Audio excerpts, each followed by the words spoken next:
안녕하세요. 소놀톡 세 번째 시간입니다. 와, 안녕하세요. 안녕하세요. 다들 인사 한번 할까요? 저는 소놀의 루루루입니다. 저는 소놀짱입니다. 저는 복쌤입니다. 저는 소놀쌤입니다. 자, 오늘은 시 언어에 대해서 이야기할 건데요. 할 말 있으신 분들은 손! 저요. 자, 제가 스타트 끊어볼게요. 시 언어 생각하면 왜 시가 전통이 되게 오래됐잖아요. 네. 근데 왜 아직까지도 사람들은 시를 찾는지 그게 궁금해요. 왜 찾는 것일까? 특히 교육시장에서. 그거죠. 교육시장에서 시 언어라는 언어가 이렇게 스터디셀러로 오랫도록 지금까지 이어져 온 이유가 뭘까? 하는 그렇죠. 궁금증. 제 생각은 좀 달라요. 이게 바뀔 것 같아요. 대세가 바뀔 것이다. 대세가 바뀔 것이다. 오랫동안 시가 굉장히 오랫동안 유지해왔어요. 응. 그런 거 똑같아요. 우리가 스마트폰 나오기 전에 피처폰 굉장히 고집하는 사람들 많았거든요. 맞아요. 그러다가 이제 스마트폰으로 이렇게 바뀌었어요. 항상 과도기가 있고 같이 존재하는 그런 시기가 있습니다. 언젠간 바뀌어요. 근데 그 역할을 시가 오랫동안 지속해 오다 보니까 사람들 뇌리에 깊게 바뀌어 있을 거라고 생각해요. 그 다른 언어들이 시가 하던 역할을 이제 대체하고 그 이상의 뭐 성능을 나타내주다 보니까 시가 이제 조금씩 밀리지 않겠나라는 생각. 하기사 뭐 요즘에 그 각종 대회에서도 옛날에는 시 를 고집했는데 요즘에 파이썬, 뭐 자바 이쪽으로도 많이 이제 열어놨더라고요. 그만하면 많이 해먹었어요. 잘 가라 씨. 잘 가라는 건 아니고 그동안 역할을 톡톡히 했고 그러다 보니까 굉장히 뿌리가 깊었어요. 시 언어는. 그러니까 이제 좀 더 쉬운 걸로 저 같은 사람들을 위해서 좀 쉬운 걸로 좀 바꿔줍시다 이제. 그러니까요. 어려워요. 저번 주에도 얘기했듯이 씨 별로 안 좋아하거든요. 그러면은 자, 이 시를 제치고 기원받을 그런 언어는 역시 파이썬인가요? 파이썬일 수도 있지만 그거 말고도 굉장히 괜찮은 언어들이 되게 많아요. 이제 언어들도 자꾸 진화를 해요. 뭐 파이썬이 항상 강자이라는 법도 없고 항상 새로운 언어가 나오니까 우리가 거기에 대한 어떤 기대를 좀 가져봐도 될 것 같아요.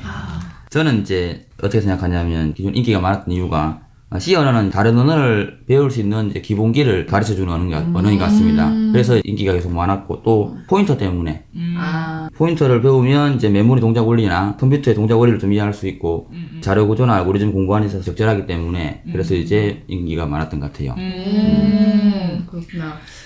기초를 탄탄하게 잡아주는 건 맞는 것 같아요. 그리고 지금 그 정보올림피아드 대회에 경시 부분 문구에서도 적어놨듯이 기존의 C 언어로만 이제 채점을 하다가 올해부터 파이썬과 자바도 가능하다라고 추가를 해놓긴 했는데 거기에 단 파이썬과 자바로 문제를 풀 때는 약간의 감점이 있을 수 있다 이렇게 적어놨거든요. 그것만 봐도 아직 완벽하게 C 언어를 이렇게 대체해주지는 못하는 것 같아요. 그러면 우리가 이걸 잘 섞어서 교육을 해야 되겠구나. 그쵸. 다른 언어의 모체가 돼요. 시는 시를 모체로 해서 이제 발전했는 언어들이 많다 보니까 이게 언어의 뿌리 역할을 제대로 했어요. 저도 거의 뭐 한 30년 전부터 이제 시를 이제 접했는데요. 그만큼 뭐 오래 했지만 그렇다고 또 굉장히 가까워지기는 너무나 먼 그런 언어가 가까이하게 느낌이에요. 먼 당신이네.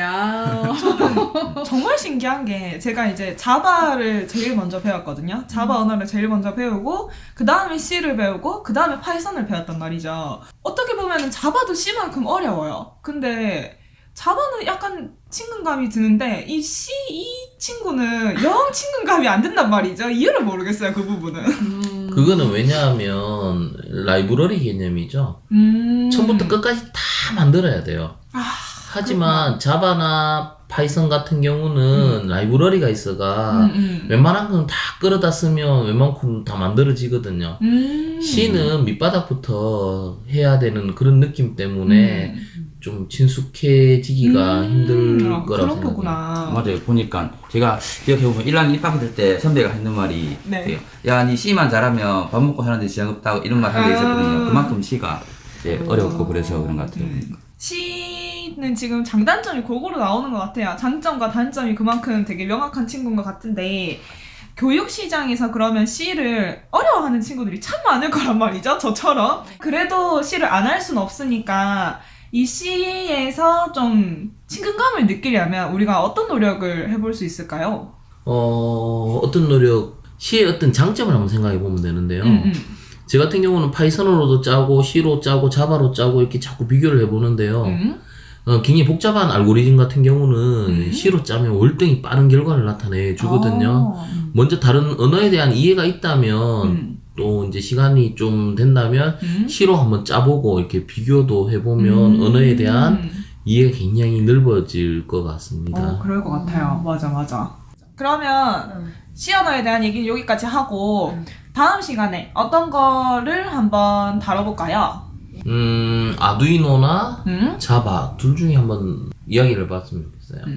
언어로 가니까 자바? 이어서 자바로. 할까요? 오케이. 그러면은 다들 다음 시간에 다시 만납시다. 안녕. 안녕.